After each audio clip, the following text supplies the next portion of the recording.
여러분, 무릎이 아픈 게 정말 단순히 나이 때문일까요?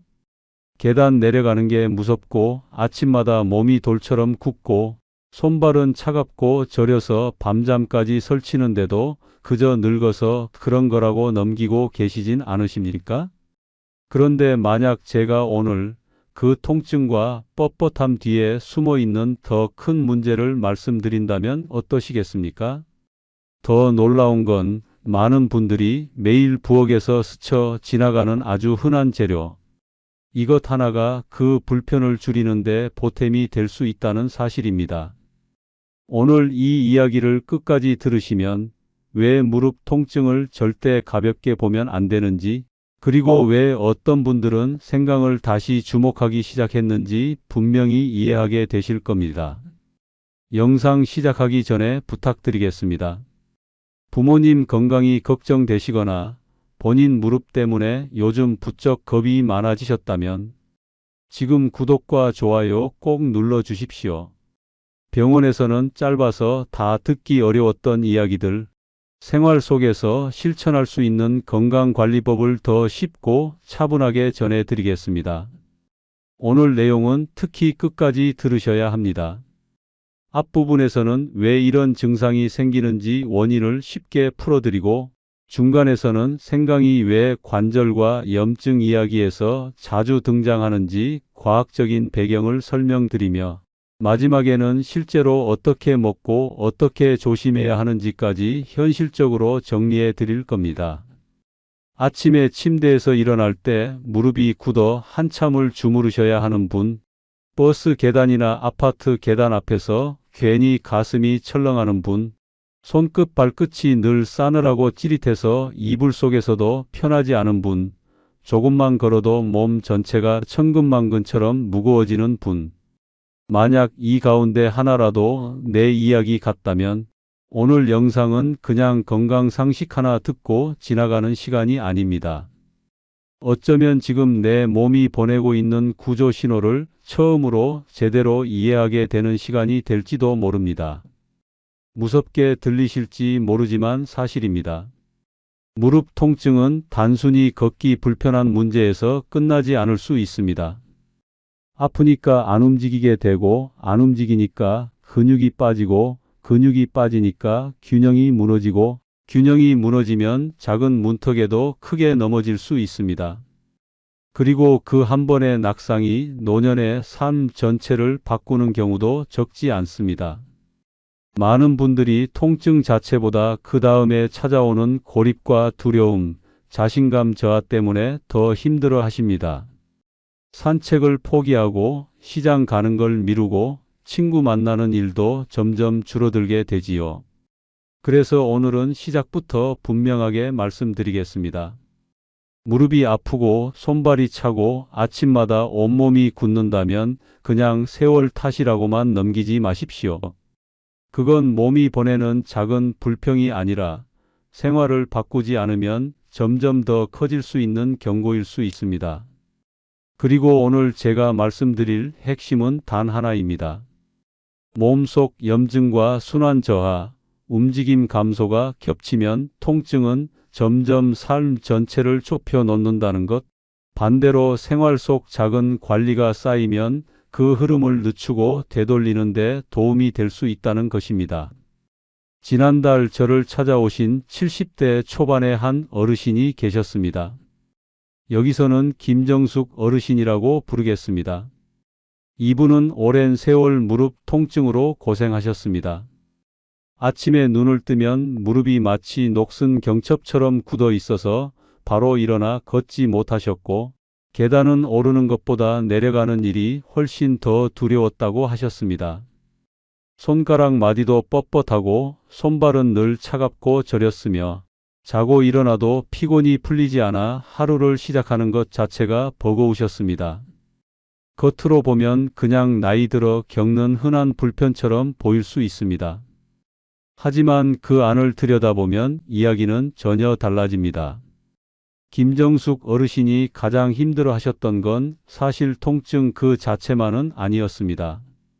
넘어질까봐 무서운 마음, 그래서 점점 집 밖에 나가기 싫어지는 마음, 예전처럼 움직일 수 없다는 서러움이 더 크셨습니다.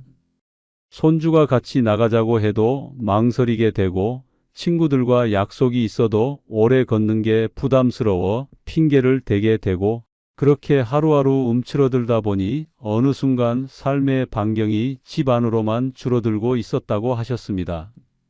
여러분 가운데도 비슷한 마음이 드는 분 계시지 않습니까? 아프니까 참게 되고 참다 보니 더 안 움직이게 되고 안 움직이니 더 약해지는 그 악순환 말입니다. 그런데 정말 중요한 것은 여기서부터입니다. 많은 분들이 무릎 통증은 무릎만의 문제라고 생각하시지만 실제로는 몸 전체의 흐름과 연결되어 있을 수 있습니다. 염증이 오래가면 관절은 더 붓고 더 굳기 쉽고 몸은 쉽게 피로해지며 활동량이 줄어들면서 근육과 균형 감각도 떨어집니다. 그러면 낙상 위험이 커지고 자신감은 더 줄어듭니다. 게다가 몸이 늘 무겁고 불편하면 수면의 질도 나빠지고 기분도 가라앉고 기억력이나 집중력까지 예전 같지 않다고 느끼는 분들이 많습니다. 다시 말해 시작은 무릎이었지만 끝은 삶 전체가 달라질 수 있다는 뜻입니다. 그래서 오늘 저는 여러분께 세 가지를 들려드리려고 합니다. 첫째, 왜 아침마다 몸이 굳고 무릎이 아픈지 그 배경에 어떤 변화가 숨어 있는지 아주 쉽게 설명해 드리겠습니다. 둘째, 왜 하필 생강인지 그 흔한 생강이 왜 관절과 염증, 뇌 건강 이야기와 함께 거론되는지 차분히 풀어드리겠습니다. 셋째, 시니어분들도 부담 없이 실천할 수 있는 현실적인 섭취법과 반드시 주의해야 할 점까지 정리해 드리겠습니다. 오늘 이 시간을 다 들으시고 나면 적어도 내 몸의 신호를 예전처럼 가볍게 넘기지는 않게 되실 겁니다. 혹시 지금도 속으로 이렇게 말씀하고 계실지 모르겠습니다. 에이, 나이 들면 다 그렇지 뭐. 하지만 바로 그 말 한마디가 가장 위험할 수 있습니다. 정말 단순한 노화인지 아니면 생활을 바꾸고 관리를 시작해야 할 신호인지 구분하지 못한 채 넘겨버리면 몸은 점점 더 큰 불편으로 대답하게 됩니다. 그러니 오늘만큼은 그렇게 넘기지 마십시오. 지금부터 여러분 몸속에서 어떤 일이 벌어지고 있는지, 왜 그 통증이 단순한 불편이 아닐 수 있는지 함께 차근차근 들여다보겠습니다. 여러분, 무릎이 아픈 게 왜 무서운지 아십니까? 단지 걷기 불편해서가 아닙니다. 통증은 어느 날 갑자기 여러분의 발을 묶고 외출을 끊게 만들고 결국 삶의 반경 자체를 줄여버릴 수 있기 때문입니다. 더 무서운 건 많은 분들이 그 시작을 너무 가볍게 넘긴다는 사실입니다. 아침에 좀 뻣뻣하지 뭐, 계단이 좀 불편하지 뭐, 손가락이 좀 붓지 뭐. 바로 그 대수롭지 않게 넘긴 불편이 어느 순간부터는 집 안에서도 넘어질까 조심하게 만들고 사람 만나는 일조차 귀찮고 두렵게 만들 수 있습니다. 오늘 이 부분을 제대로 이해하시면 무릎 통증을 더 이상 단순한 노화라고 부르지 못하실 겁니다. 아침에 눈 뜨자마자 다리가 내 다리 같지 않은 느낌, 한동안 무릎을 펴지 못하고 침대 가장자리에 앉아 몸을 달래야만 겨우 일어설 수 있는 느낌, 바로 그 경험을 하고 계신 분들이 많습니다. 어떤 분은 첫걸음을 떼기까지 10분이 걸리고 어떤 분은 화장실 문턱을 넘는 것조차 신경이 곤두선다고 하십니다. 왜 이렇게 되는 걸까요? 쉽게 말씀드리겠습니다. 무릎 관절은 오랫동안 우리 몸무게를 받아내고 걷고 서고 앉고 방향을 바꿀 때마다 끊임없이 움직여야 하는 부위입니다. 그런데 세월이 흐르면서 그 부드러운 완충 장치가 닳고 약해지면 예전에는 아무렇지 않던 움직임이 점점 자극으로 바뀌게 됩니다. 마치 새 신발을 신고 걸을 때와 밑창이 다 다른 신발을 신고 걸을 때의 차이와 비슷합니다. 밑창이 다르면 작은 돌멩이 하나에도 발이 민감해지지 않습니까? 관절도 그렇습니다. 원래는 부드럽게 충격을 흡수해 주던 부분이 거칠어지고 약해지면 몸은 평범한 동작 하나에도 아프다고 반응하기 시작합니다. 특히 계단을 내려갈 때 더 힘든 이유는 내려가는 순간 무릎에 실리는 부담이 커지기 때문입니다. 그래서 많은 어르신들이 올라가는 것보다 내려가는 게 더 겁난다고 하십니다. 지난번 말씀드린 김정숙 어르신도 바로 이 부분을 가장 힘들어 하셨습니다. 평지를 걸을 때는 조심조심 버티실 수 있었지만 계단 앞에만 서면 마음이 먼저 움츠러들었다고 하셨습니다. 발을 잘못 디디면 그대로 주저앉을 것 같고 무릎이 중심을 잡아주지 못할 것 같았다는 겁니다. 그러니 한 걸음 한 걸음이 느려지고 몸 전체가 잔뜩 긴장하게 됩니다. 그런데 몸이 긴장하면 움직임은 더 부자연스러워지고 부자연스러운 움직임은 다시 통증과 불안을 키웁니다. 결국 통증과 두려움이 서로를 키우는 악순환이 시작되는 것입니다. 여기서 끝이 아닙니다. 관절이 아프면 우리는 자연스럽게 덜 움직이게 됩니다. 덜 움직이면 허벅지와 엉덩이 근육이 약해집니다. 그런데 바로 그 근육들이 무릎과 골반을 지탱하는 가장 큰 버팀목입니다. 버팀목이 약해지면 관절은 더 흔들리고 흔들리는 관절은 더 쉽게 아픕니다. 그렇게 되면 집 안에서 일어날 때도, 외출해서 방향을 틀 때도, 버스에서 내릴 때도 몸의 중심이 쉽게 흔들리게 됩니다. 이것이 바로 낙상 위험으로 이어지는 길입니다. 예를 들어 어떤 어르신은 무릎이 아프니까 외출을 줄이셨습니다. 처음에는 조금 쉬면 괜찮겠지 싶으셨습니다. 그런데 한두 달 지나자 다리에 힘이 더 빠졌고 어느 날 마트에서 장을 보다가 몸을 돌리는 순간 휘청하셨습니다. 또 어떤 분은 욕실에서 발이 살짝 미끄러졌는데 그 이후로는 목욕하는 일조차 무섭다고 하셨습니다. 사람들은 흔히 겁이 많아졌다고 생각하지만 사실은 몸의 기능이 약해지면서 생긴 아주 현실적인 공포입니다. 무릎 통증은 이렇게 삶의 자신감까지 갉아먹습니다. 또 하나 중요한 점은 염증입니다. 관절이 오래 자극을 받으면 안에서 붓고 열감이 생기고 움직일 때마다 따끔거리거나 뻐근한 느낌이 심해질 수 있습니다. 그래서 많은 분들이 저녁이 되면 무릎 둘레가 더 답답하고 묵직하다고 말씀하십니다. 손가락 마디가 아프신 분들은 아침에 컵을 쥐는 일, 단추를 채우는 일, 주방에서 칼질하는 일까지 버겁다고 하십니다. 몸이 이렇게 계속 불편하면 잠도 깊이 못 자고 깊이 못 자면 피로가 쌓이고 피로가 쌓이면 다시 움직이기 싫어집니다. 몸은 점점 더 굳고 기분도 가라앉습니다. 김정숙 어르신도 비슷하셨습니다. 무릎이 아프니까 산책을 끊으셨고 산책을 끊으니 친구 만나는 횟수도 줄었습니다. 그러다 보니 하루 종일 집 안에만 계시는 날이 늘어났고 자꾸만 몸이 무겁고 기운이 없다고 느끼셨습니다. 어떤 날은 손주가 놀러 와도 예전처럼 함께 나가 걷지 못하는 게 속상해서 괜히 말수까지 줄어들었다고 하셨습니다. 결국 무릎 하나가 불편해졌을 뿐인데 생활 전체가 조용히 작아지고 있었던 겁니다. 그리고 여기서 많은 분들이 놓치는 한 가지가 있습니다. 무릎 통증이 계속되면 사람은 몸뿐 아니라 마음까지 위축됩니다. 아프니까 예민해지고 자꾸만 안 좋은 쪽으로 생각하게 되고 사소한 일도 귀찮아집니다. 게다가 활동량이 줄어들면 기억력과 집중력도 예전 같지 않다고 느끼는 분들이 많습니다. 물론 모든 기억력 저하가 무릎 때문이라는 뜻은 아닙니다. 하지만 몸이 계속 불편하고 수면이 나쁘고 움직임이 줄고 사람 만나는 시간이 적어지면 머리도 맑게 유지되기 어렵습니다.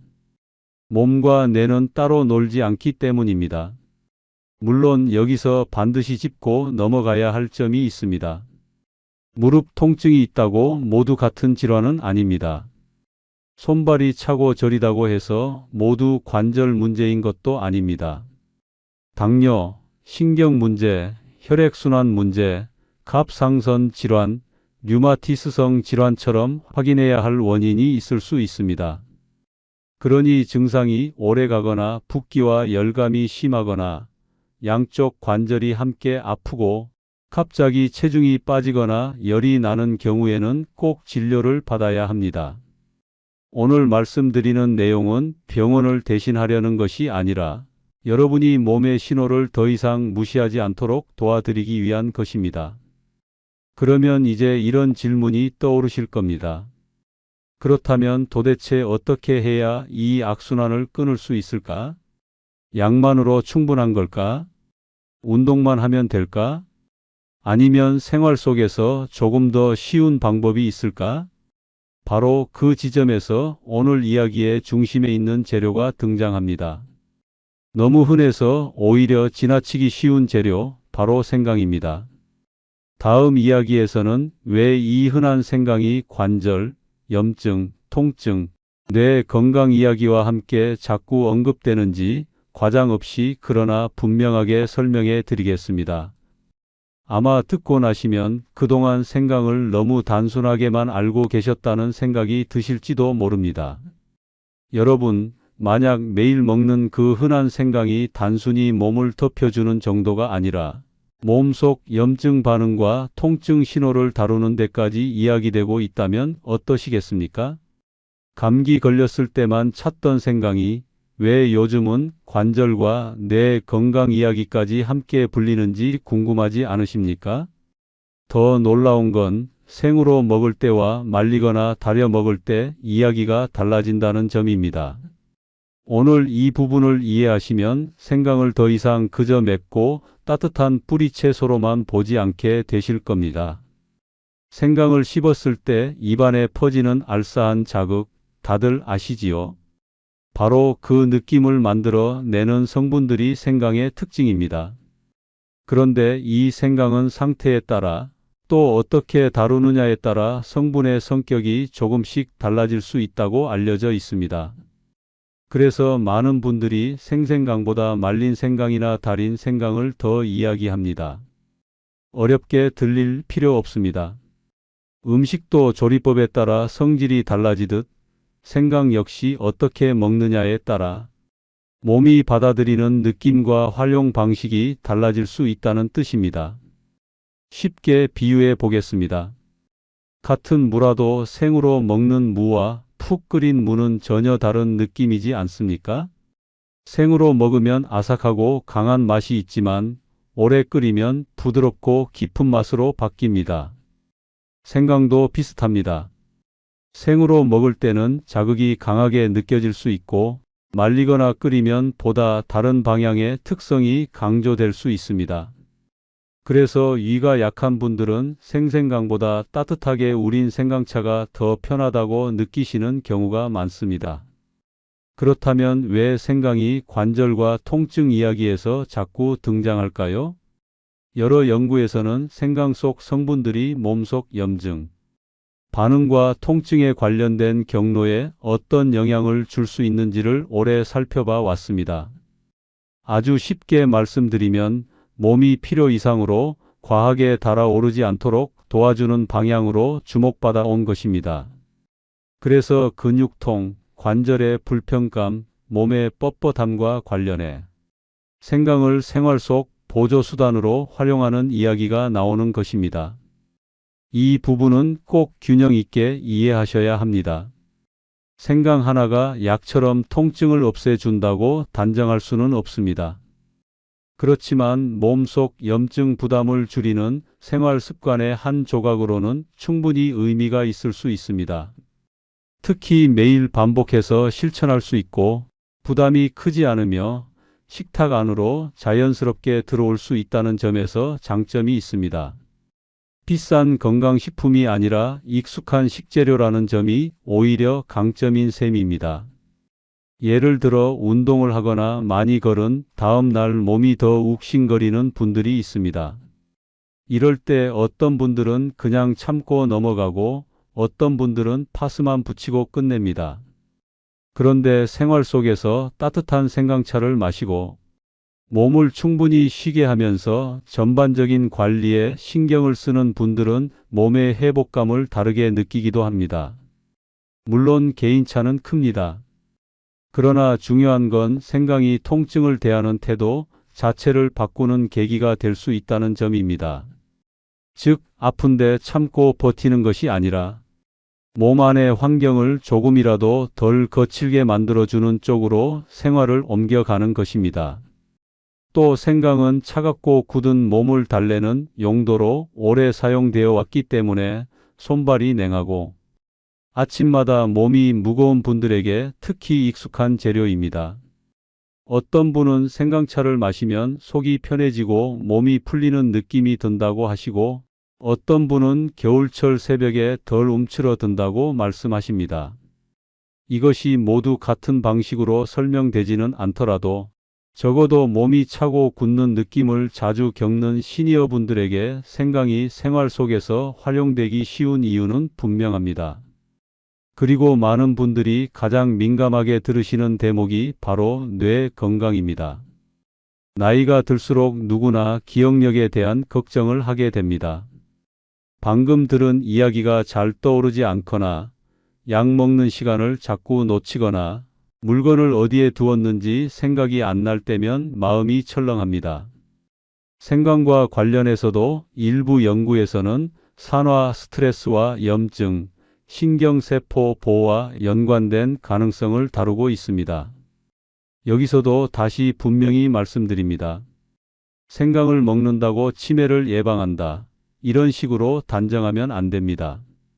하지만 몸의 염증 부담과 혈관 건강, 생활 습관이 뇌 건강과 맞닿아 있다는 점을 생각하면 생강 같은 식재료가 꾸준히 관심을 받는 이유는 충분히 이해하실 수 있습니다. 쉽게 풀어보면 이렇습니다.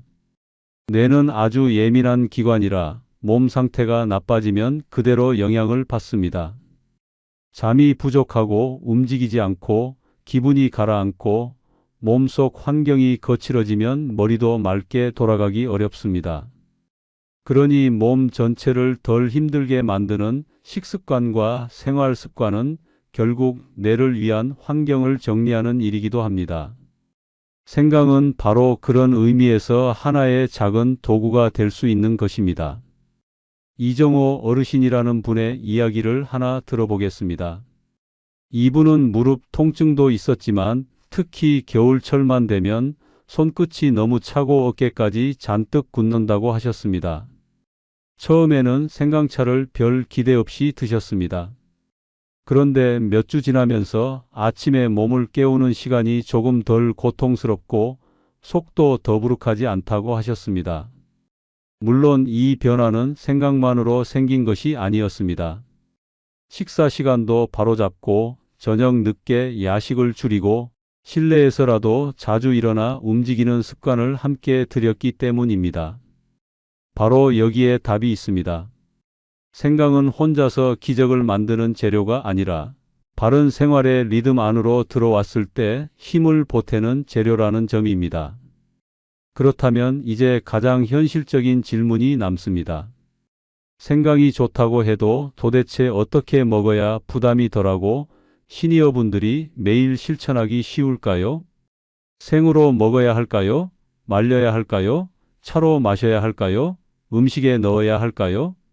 그리고 얼마나 먹어야 지나치지 않을까요? 다음 이야기에서는 바로 그 실천법을 아주 구체적으로 그리고 반드시 조심해야 할 점까지 함께 말씀드리겠습니다. 오늘 여기까지 들으셨다면 이제 생강을 무조건 좋다고만 보는 것도 아니고 무시해버리는 것도 아닌 훨씬 균형 잡힌 눈으로 보게 되셨을 겁니다. 여러분, 건강 정보는 들을 때는 다 그럴듯한데 막상 집에 가면 하나도 못하게 되는 경우가 많습니다.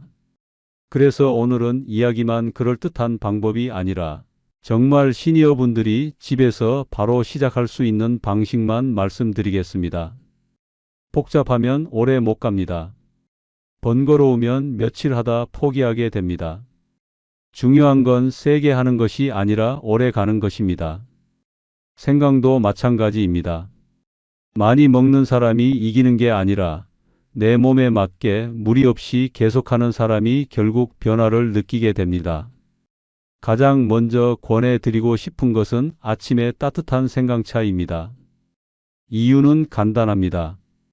아침은 몸이 가장 굳어 있고 속도 아직 완전히 풀리지 않은 시간입니다. 이때 너무 차갑고 자극적인 것보다 부드럽고 따뜻한 것이 훨씬 낫습니다. 김정숙 어르신은 아침에 일어나 세수를 마친 뒤 몸 상태를 보면서 따뜻하게 우린 생강차를 한 잔 드셨습니다. 처음부터 진하게 드시지 않았습니다. 생강을 얇게 썰어 은은하게 우린 정도로 시작하셨습니다. 왜냐하면 몸에 좋다는 말만 믿고 처음부터 너무 진하게 마시면 속이 불편할 수 있기 때문입니다. 아주 얇게 썬 생강 몇 조각을 뜨거운 물에 넣고 넉넉히 우려 향만 부드럽게 나게 하는 것부터 시작하셔도 좋습니다. 생강 맛에 익숙하지 않은 분은 대추 한 조각이나 연한 홍차를 곁들여도 괜찮습니다. 다만 단맛을 지나치게 더하는 것은 피하셔야 합니다. 특히 혈당이 걱정되는 분이라면 꿀이나 설탕을 습관처럼 많이 넣지 않는 것이 중요합니다. 건강을 챙기겠다며 마시는 차가 오히려 다른 부담을 만들면 곤란하기 때문입니다. 두 번째는 생강을 음식과 간식 속으로 자연스럽게 들이는 방법입니다. 어떤 분들은 차는 괜찮지만 매일 마시는 것이 번거롭다고 하십니다. 그럴 때는 요리에 생강을 조금 더 자주 활용하면 됩니다. 생선 조림, 국물 요리, 닭을 삶는 음식, 볶음 요리 등에 생강을 넣으면 향도 좋아지고 느끼함도 줄어듭니다. 억지로 생강을 약처럼 먹는 느낌이 아니라 식사의 일부로 받아들이게 되는 것이지요. 이 방식은 특히 생강 맛이 낯설거나 강한 향을 부담스러워하는 분들에게 좋습니다. 김정숙 어르신은 깨끗이 손질한 생강을 조금씩 썰어 두었다가 국이나 찜, 조림에 자주 넣으셨습니다. 또 아주 소량의 꿀에 재워두고 오후에 한 조각씩만 드시기도 했습니다. 여기서 중요한 건 어디까지나 조금이라는 점입니다. 좋은 것도 과하면 부담이 됩니다. 생강은 향과 자극이 있는 재료이기 때문에 간식처럼 계속 집어먹는 것은 좋지 않습니다.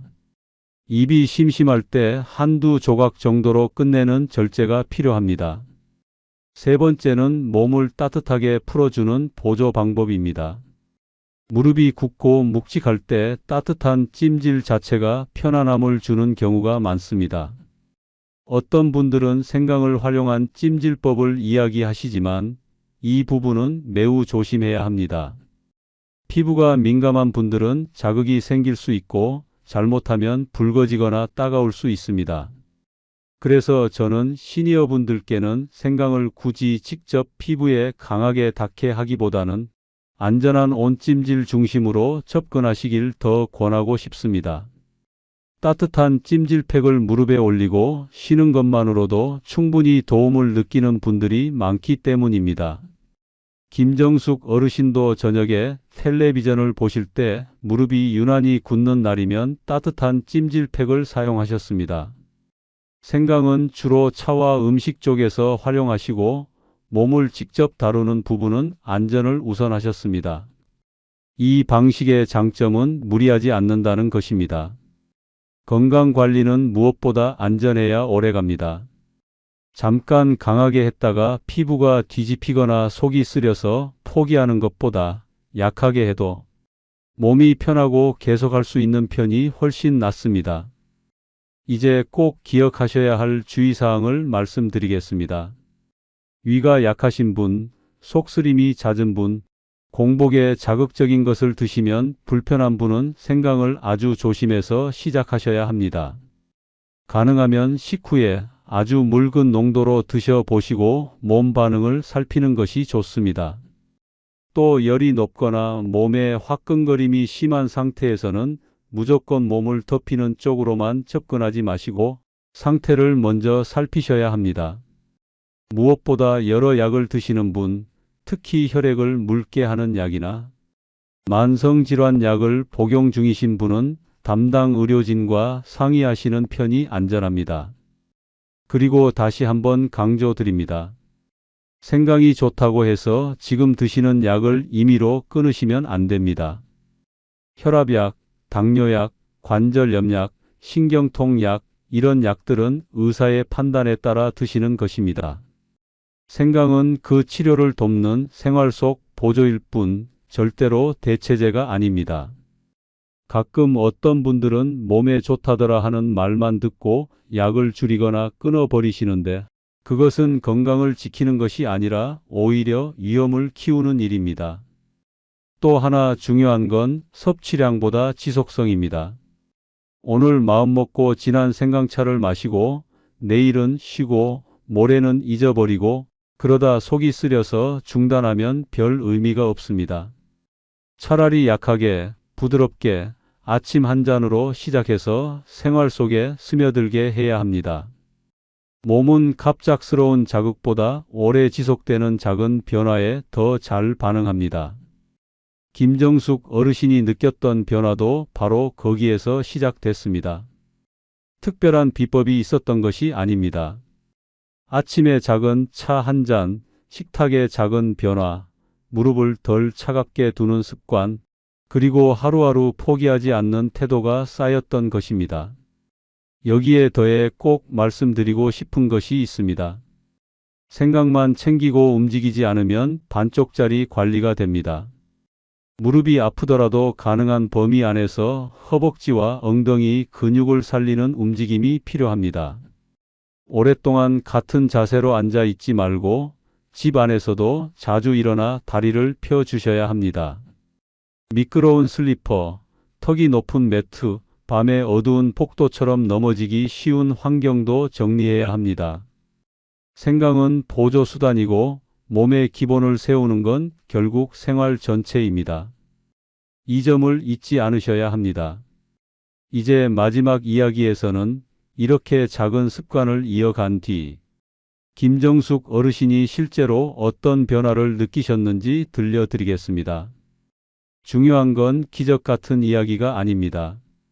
더 현실적이고 더 의미 있는 변화, 그러니까 아침이 조금 덜 무섭고 걸음이 조금 덜 무겁고 사람을 다시 만나고 싶어지는 변화에 대한 이야기입니다. 많은 분들이 바로 그 지점에서 가장 큰 희망을 느끼실 겁니다. 여러분, 정말 궁금하신 건 아마 이것일 겁니다. 그래서 결국 달라졌느냐는 것이지요. 따뜻한 차 한 잔, 식탁의 작은 변화, 생활 습관의 조정, 그런 것들이 정말 무릎 통증과 삶의 무게를 바꿀 수 있었느냐는 질문 말입니다. 결론부터 말씀드리겠습니다. 기적처럼 하루아침에 싹 나은 것은 아니었습니다. 하지만 더 중요한 변화가 있었습니다. 아침이 덜 두려워졌고 몸을 포기했던 마음이 다시 움직이기 시작했다는 점입니다. 사실 노년의 건강에서 이것보다 더 큰 변화는 드뭅니다. 몇 달 뒤 다시 만난 김정숙 어르신은 처음 오셨을 때와 분위기부터 달라지셨습니다. 예전에는 걸음을 옮길 때마다 조심조심 살피는 모습이 먼저 보였는데 그날은 훨씬 자연스럽게 들어오셨습니다. 제가 먼저 물었습니다. 어르신, 요즘은 좀 어떠세요? 그러자 어르신이 웃으시며 이렇게 말씀하셨습니다. 완전히 안 아픈 건 아닌데 아침에 일어나는 게 예전처럼 겁나지는 않아요. 이 말이 저는 참 중요하다고 생각합니다. 통증이 완전히 사라지는 것만이 변화가 아닙니다. 몸을 시작하는 첫 순간이 덜 무서워지는 것, 그것이야말로 삶을 다시 열어주는 변화입니다. 예전에 어르신은 침대에서 일어나 바로 걷지 못하셨습니다. 무릎이 굳어 있어 한참 손으로 주무르고 나서야 화장실에 갈 수 있었고 계단은 내려다보기만 해도 한숨이 먼저 나왔다고 하셨습니다. 그런데 어느 순간부터 몸을 푸는 시간이 조금씩 짧아졌고 첫걸음을 내디딜 때 무릎이 버텨준다는 느낌이 들기 시작했다고 합니다. 계단도 여전히 천천히 조심스럽게 내려가셨지만 예전처럼 발을 떼기 전부터 겁에 질리는 정도는 아니게 되셨다고 하셨습니다. 더 반가운 변화는 밖으로 나가는 일이었습니다. 한동안 외출이 거의 끊어졌던 어르신이 다시 가까운 시장에 다녀오고 손주와 집 앞 공원 벤치에 앉아 시간을 보내고 오랜만에 친구와 차를 마시러 나가셨다고 합니다. 이게 왜 중요할까요? 건강은 단순히 검사 수치나 통증의 정도만으로 결정되지 않기 때문입니다.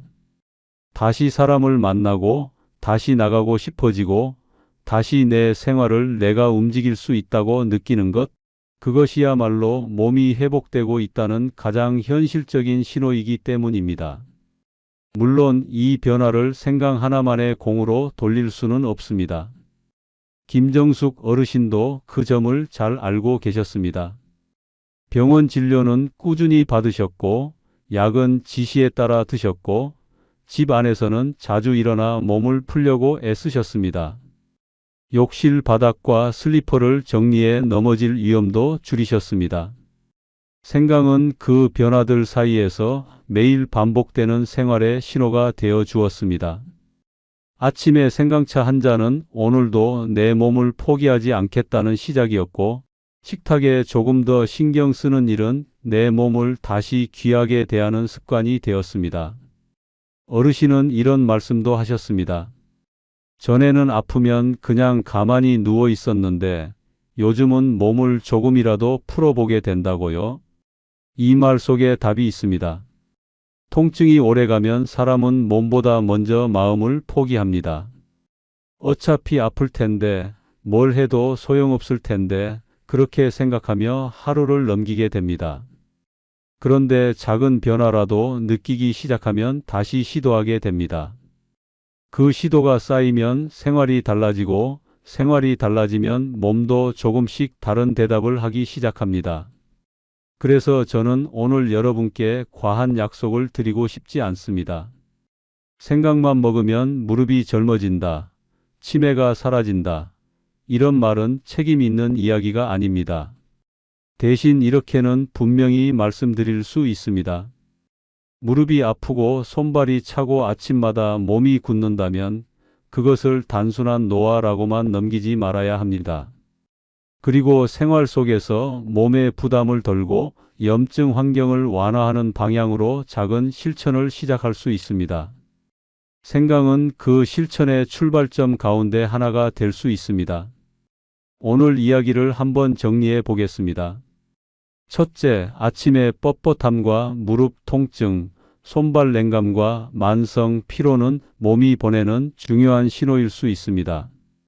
둘째, 통증은 움직임을 줄이고 근육을 약하게 만들며 결국 낙상 위험과 삶의 위축으로 이어질 수 있습니다. 셋째, 생강은 몸을 따뜻하게 하는 수준을 넘어 염증과 통증을 관리하는 생활 속 보조 재료로 활용해 볼 만한 가치가 있습니다. 넷째, 중요한 것은 많이 먹는 것이 아니라 안전하게, 내 몸에 맞게 꾸준히 이어가는 것입니다. 다섯째, 약을 대신하는 것이 아니라 치료와 생활 관리를 함께 가져가는 것이 핵심입니다. 혹시 이 이야기를 들으시며 부모님 생각이 나셨다면, 또는 지금 내 몸 상태가 자꾸 겹쳐 보이셨다면 오늘부터 아주 작게 시작해 보십시오. 내일 아침 따뜻한 생강차 한 잔으로 하루를 열어보셔도 좋고, 오늘 저녁 식탁에 생강을 조금 더해 보셔도 좋습니다. 다만 꼭 기억하십시오. 몸 상태가 심상치 않으면 병원에서 확인을 받아야 하고, 지금 드시는 약은 절대로 임의로 중단하시면 안 됩니다. 건강은 한 가지 비법으로 지켜지는 것이 아니라 올바른 치료와 생활의 작은 실천이 함께 갈 때 훨씬 오래 지켜집니다. 여러분, 건강한 노년은 멀리 있지 않습니다. 거창한 기적이 아니라 매일의 선택 속에 숨어 있습니다. 오늘도 내 몸을 포기하지 않는 것, 아픈 몸을 그냥 늙어서 그렇다고만 넘기지 않는 것, 그리고 아주 사소해 보여도 나를 살피는 습관을 이어가는 것, 바로 거기서 시작됩니다. 김정숙 어르신이 다시 걸음을 가볍게 하게 된 것도 특별한 비밀이 있어서가 아니라 그 작은 시작을 멈추지 않았기 때문입니다. 오늘 이야기가 조금이라도 마음에 남으셨다면 구독과 좋아요 꼭 부탁드립니다. 여러분의 작은 클릭 하나가 같은 고민을 안고 있는 다른 어르신께도 큰 도움이 될 수 있습니다. 주변에 무릎 통증으로 고생하시는 분, 손발이 차고 몸이 굳어 힘들어 하시는 부모님이나 이웃이 계시다면 이 이야기를 꼭 전해 주십시오. 그리고 여러분도 오늘부터 한번 시작해 보십시오. 아주 작은 변화라도 좋습니다. 몸은 생각보다 정직해서 꾸준한 돌봄에 언젠가는 반드시 대답해 줍니다.